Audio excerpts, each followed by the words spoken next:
Oscar Wilde Doriano Grėjaus portretas.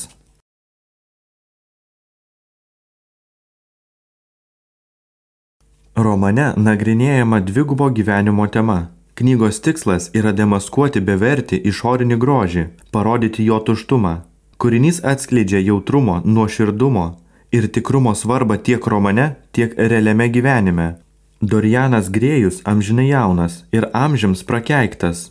Talentingo dailininko Bezilio mūza, nepaprastai išvaizdus ir turtingas jaunuolis Dorianas susipažįsta su lordu Henriu, įkūnijančiu viską, kas nepadoru, nusikalstamai drąsų ir prieštarauja pasaulietinėms normoms. Šis įtraukia į gyvenimą, kurio pagrindinis variklis – egocentrizmas ir savimeilė. Grėjus parduoda sielą velniui, tampa nemirtinguoju, už kurį ima senti portretas.